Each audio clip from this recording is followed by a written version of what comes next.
Thank you, Mr. Minister and dear friend Alexander, Excellencies, ladies and gentlemen, good afternoon. Let me start by expressing my sincere thanks to Minister Alexander Schallenberg for his kind invitation, as well as for the fruitful consultations that we have already had today.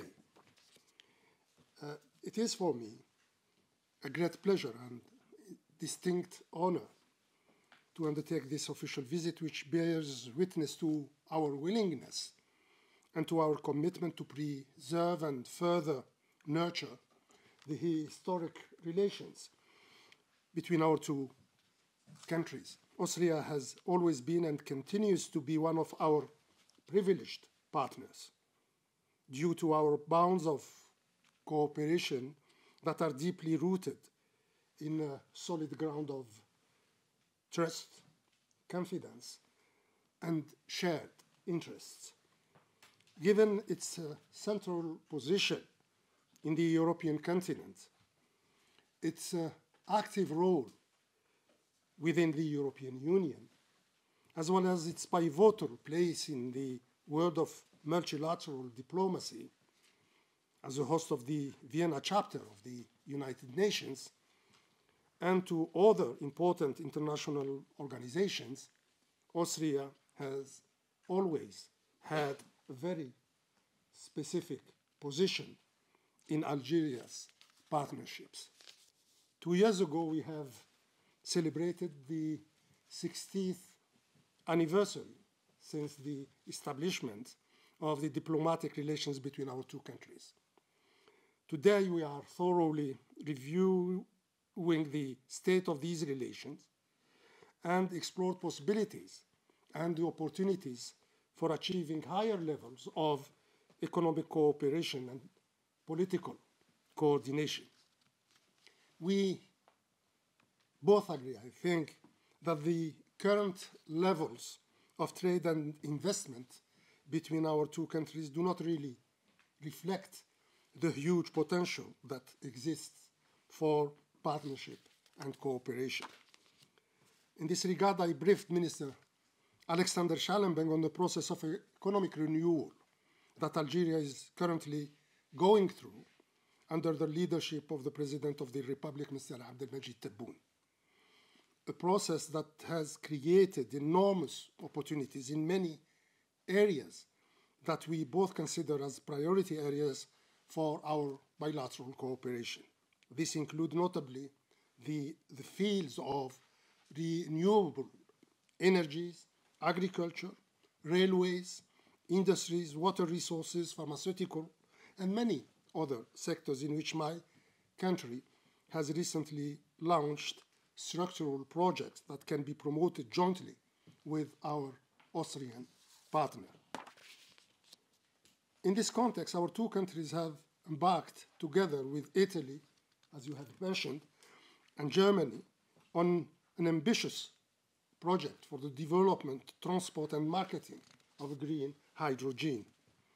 Algeria attaches great importance to that project known as the South H2 Corridor, which will connect North Africa to the heart of Europe, with the aim of reducing both regions' dependence on non-renewable sources of energy.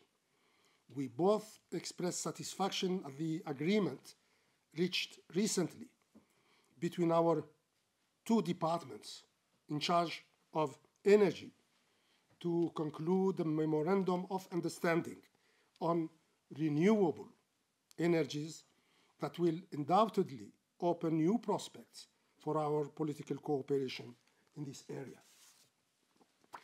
Mindful of the various opportunities for cooperation and partnership, our role as representatives of our two governments is to ensure that the institutional mechanisms and the legal framework are fit for the purpose that we want to achieve, which is that of giving a new momentum to our bilateral relations. In this regard, Mr. Minister, I think that we can agree on the need to finalize negotiations. 7 bilateral agreements that are currently under consideration.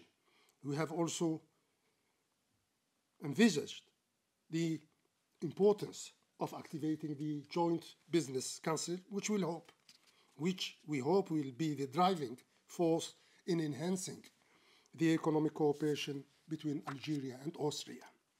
Having said that, our consultations today have also covered a wide range of political issues and will continue to cover more of similar issues during the lunch. These issues are of common interest and shared concern to our two countries. We have reviewed and exchanged views about the crisis situations prevailing mainly in the Middle East, where Gaza is undergoing unspeakable and unwarranted pain and suffering, and is confronted to mass killings and destructions on an unprecedented scale. We share the same concerns about all these crises and conflicts. We also share the same attachment to international law and to the principles enshrined in the United Nations Charter. I sincerely believe that in these troubled times, the entire humanity is in great need of the UN to continue to guide us and to show us the way forward. From its current position in the Security Council, I can assure you that Algeria will continue to advocate for the essential and vital role of the United Nations, which, in our view, is indispensable and irreplaceable. Finally, we have discussed the partnership between Algeria and the European Union, and we will continue to do the same over the lunch. To say the least, the recent developments witnessed in this regard have emphasized the need to have a genuine dialogue with our European friends with a view to reinvigorating our efforts towards building a balanced partnership, a partnership that is truly respectful of the vital interests of each party, and a partnership that fully takes into account Algeria's aspirations in terms of economic development as its major concern as a reliable, responsible, and trustworthy partner of the European continent. Thank you once again, Mr. Minister.